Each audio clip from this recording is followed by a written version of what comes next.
Guys, meron tayo dito i-change oil naman, PMS Honda City. So ipa-flashing muna natin para talagang tanggal yung kanyang latak-latak. So ito yung takip. Yan.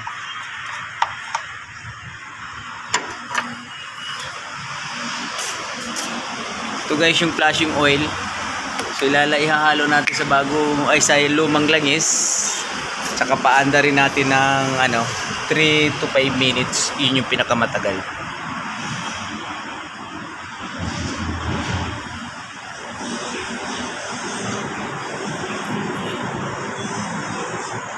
Yan. So iubos nyo siya yung 500 ml. So advisable naman to na gumamit tayo ng flashing oil.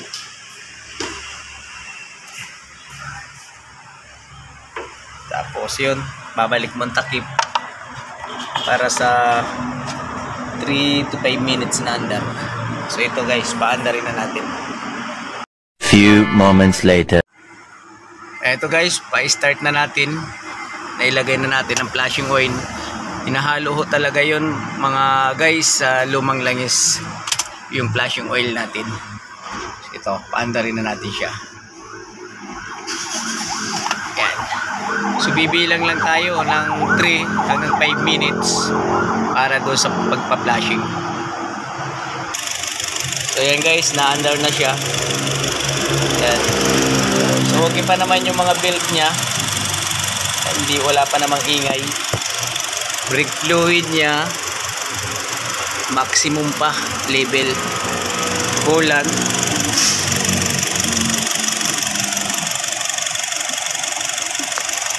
Yun ang wala na guys. So isasuggest na natin to sa kay madam. Magta-top up tayo.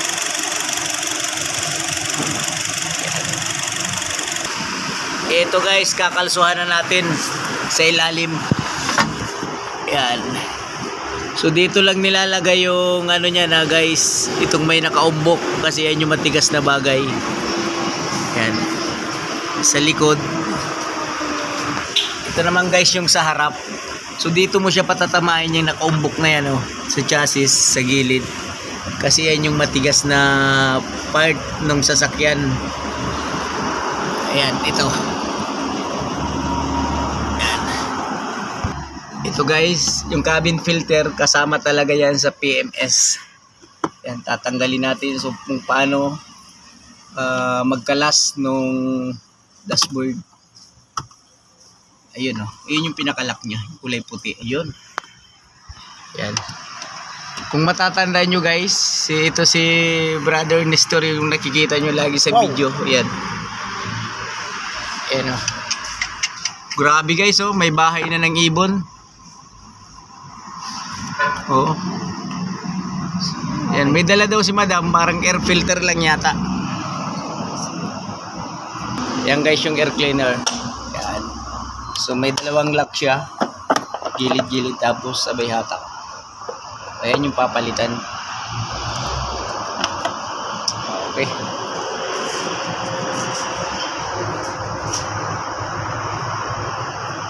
Ito guys, lalagyan na natin ng hangin hose. Yan. So dito tayo maglalagay sa dipstick, hindi dito sa makina, sa takip. Dito lang kasi kung may moist yung compressor natin, tubig, so diretso doon sa crankcase. Yan guys, inaangat na natin.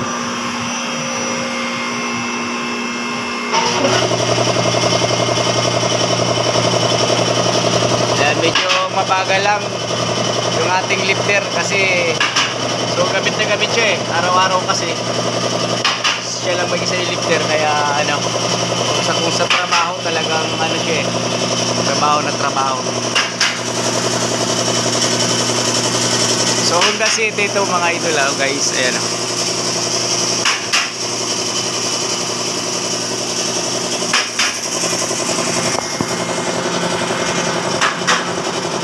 okay na yan. Gari mo na lang. Kasi kung maigit ko ba yung boses. Igit ko ba yung boses. Problema tayo guys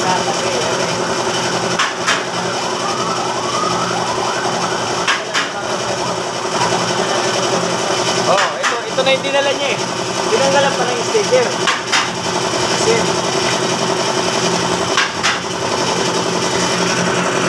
oh, kahit baliktad to.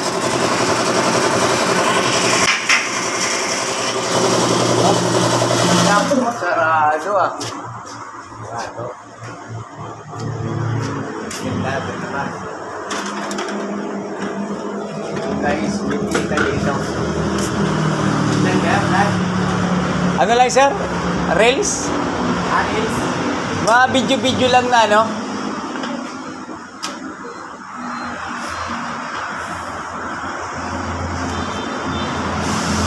So ito guys, yung Honda City, karamihan kasi may takip sa ilalim. So yan, kailangan pa natin baklasin mga screw. Ano ba yung reels mo? Papalo kita.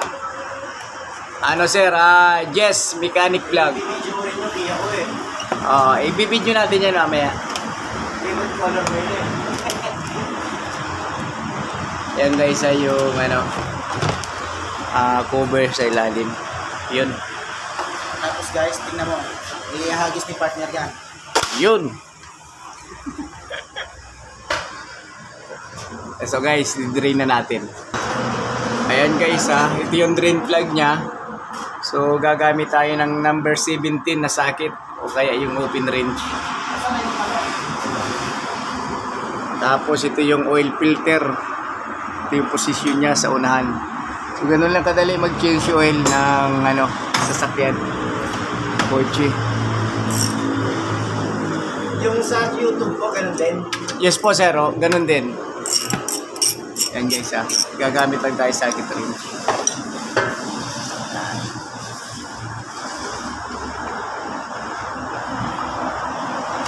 Wow!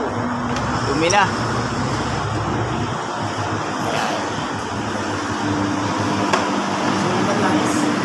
Oh. So hindi pa naman siya ganun ka itim, kulay pula siya. Sakto lang sa change oil.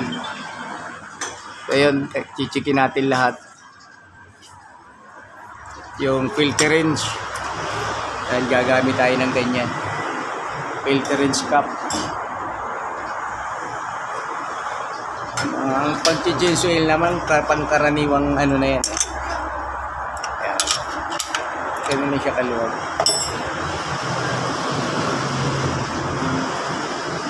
Yun.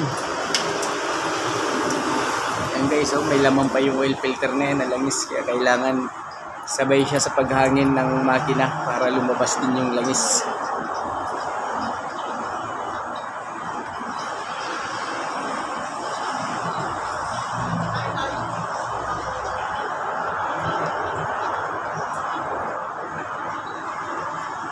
Okay.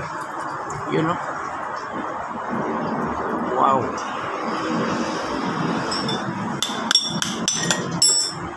Ito guys yung langis niya.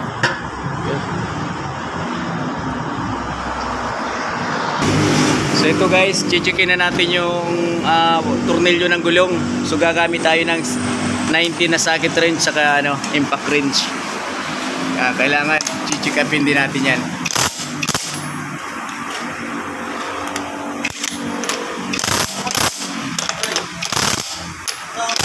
Yan. So ito nga pala guys yung oil filter, lalagyan nyo na muna ng langis, pinakagasket, para pag nilagay doon ano talaga siya, lapat na lapat, may iwasan yung leak.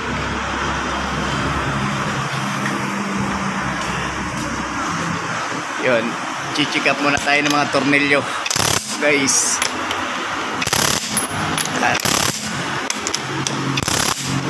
Okay.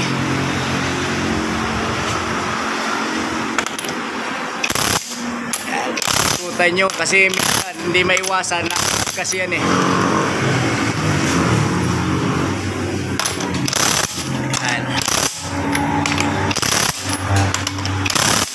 Okay. So guys, yung sa ilalim din sa chassis, kailangan ng sikip.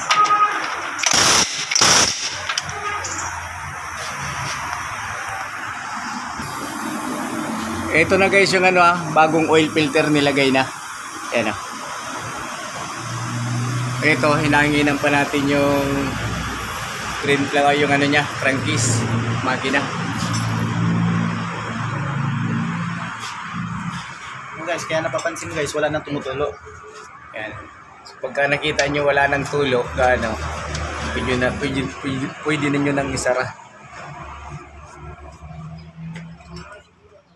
Yan, filter range, ayan o, socket range 17. Yan, okay. So ito guys, naibalik na natin yung takip nung makina sa ilalim. So ayun, bababa na natin. So ayun guys ha, sinali na natin yung oil. Fully synthetic yung ginamit ni Madam, pang 10,000 kilometers. Kaya 7 or 8 months. Ganda na kulay, gold oh. Okay. Ayan guys, tanginan din natin yung makina.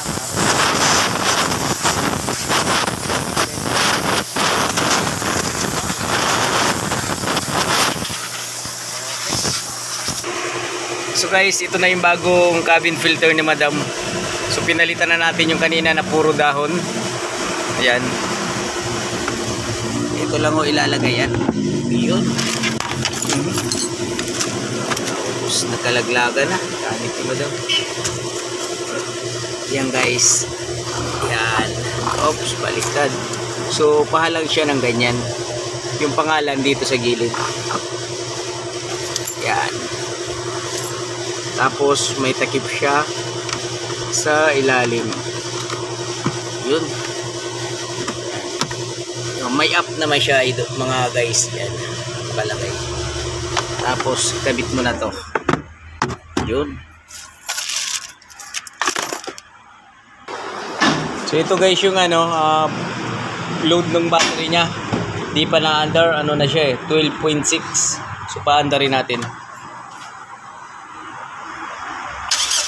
Oh, lakas pa.